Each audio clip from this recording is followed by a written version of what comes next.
All right, today we're going to dive deep into the rules for recognizing interest income. Now, this isn't just some boring accounting exercise. It's really about a fundamental tug of war in finance, the difference between when you earn your money and when you actually have to pay tax on it. And believe me, getting that timing right can make a massive difference to your cash flow and the real, actual return on your investments. So let's break down how it all works. So here's our game plan. We're going to start with the absolute basics. What do we even mean by interest income? Then we'll look at the super strict rule for corporations and contrast that with the, more flexible methods individuals get. But, and this is a big one, we'll see there's a major catch, which is this thing called the anniversary day override. We'll put it all together with a really detailed example, and then we'll wrap up with the key takeaways. Okay, Section 1. What is interest income? I know it sounds almost too simple, right? But the tax code is built on really precise definitions. Before we can get into any of the complicated timing rules, we all have to be on the same page about what the government actually considers to be taxable interest. So at its simplest, interest income is just what you get paid for letting someone else use your money. It's compensation for the use of your funds. Now, this is usually calculated with a normal interest rate, but the tax definition is actually pretty broad. And that's on purpose, to prevent any, let's say, clever workarounds. For instance, if a loan has these weird principal payments that are really just disguised interest, the tax authorities are going to look right through that and call it what it is: interest income. They care about the economic reality of the deal, not just what you label it. Moving on to Section 2, where we'll look at the corporate rule. We're starting here because for businesses, the rule is, honestly, refreshingly simple and strict.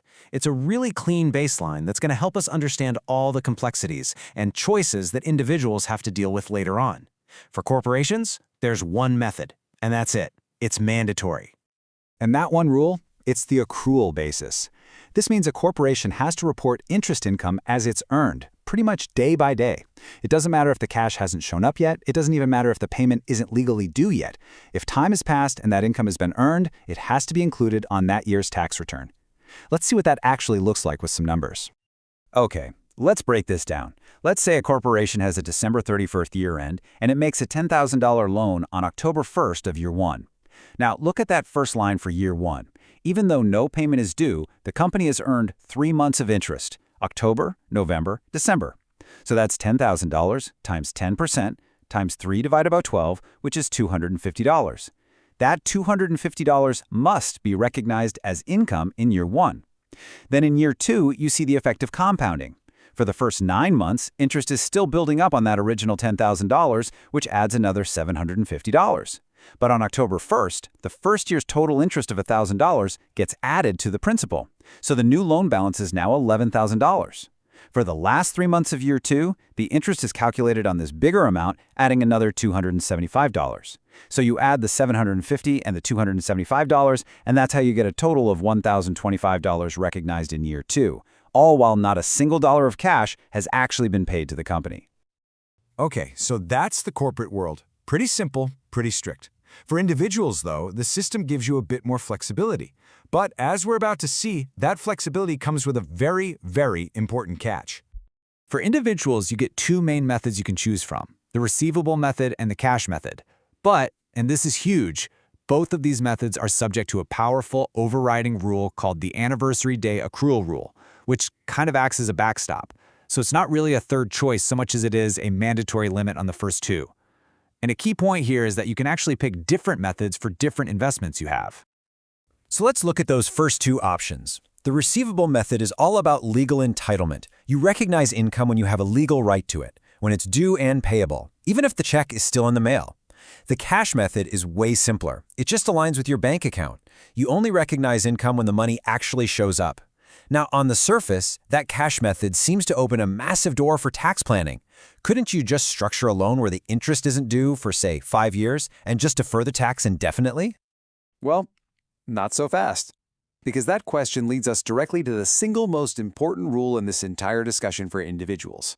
It's the rule that acts as a backstop to prevent that exact scenario. I mean, this is the crucial question, isn't it? If you can choose the cash or receivable method, what's stopping you from making a 10-year loan with all the interest payable at the very end and paying zero tax for an entire decade? The answer is a hard no. And it's all thanks to this anniversary day accrual rule. This is a non-negotiable override. It says that no matter which method you chose, cash or receivable, you are forced to recognize all the interest income that is built up to each 12-month anniversary of the day you made the investment. In effect, the tax system just deems you to have received the income on that day, whether you actually have it in your hands or not. And this really illustrates the whole point. As the source material puts it, the goal is to make sure that interest income recognition can be deferred for only a limited period. So yeah, you might get to delay paying tax for a bit, but that deferral is capped at 1 year at a time. It completely prevents that indefinite deferral we were just talking about. All right, now for Section 5, where we're going to put this all together with a detailed example.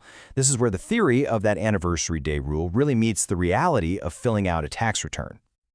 Okay, here's our scenario. An individual loans $100,000 on February 1st of year 1.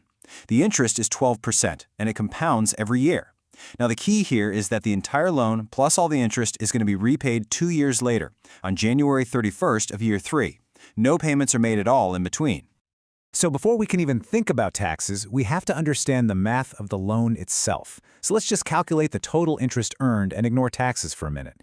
In the first year of the loan, that's from February 1st, year 1 to January 31st, year 2, the interest is a simple 12% of $100,000, which is $12,000.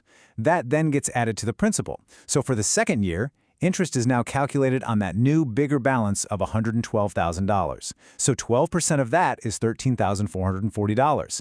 Add them together, and over the full 2 years, the total interest earned is $25,440. Okay, so how is this taxed? This table is the key to everything. Look at taxation year 1, which ends on December 31st. The first anniversary of the loan, which is January 31st of year 2, has not happened yet. Since no anniversary date falls inside the year 1 tax period, the individual recognizes zero income for that year. They get to defer the tax. But then, in taxation year 2, the first anniversary date of January 31st does occur. The rule kicks in. They must include all the interest that's built up to that date. That's the full $12,000 on their year 2 tax return. Finally, in year 3, the loan gets repaid on its second anniversary, January 31st. They then have to recognize the interest earned in that second period, the remaining $13,440 on their year 3 tax return. So, after that detailed walkthrough, let's zoom out for a second and just summarize the core principles we've covered and what they really mean for you. Let's recap. For corporations, it's dead simple. They have to use the daily accrual method. No exceptions, period. For individuals, you get a choice between the cash or receivable method, which gives you some flexibility. But, and this is the big one, the anniversary day rule overrides those choices for any investment contract. It forces individuals to recognize accrued interest at least once every 12 months on the anniversary of the investment. The bottom line here is that this whole system is designed to make sure no one, not a corporation, not an individual, can put off paying taxes on interest income for more than, at most, a single year. And this brings us to our final thought. We've seen that these rules force you to pay tax at very specific times, often long before you get the actual cash. This forces us to ask a really critical question for any investor. How does the timing of these tax payments, this drain on your cash flow, truly affect the real after-tax yield of an investment? It's not just some accounting detail. It's a fundamental piece of calculating your actual return. Something to think about the next time you're looking at where to put your money.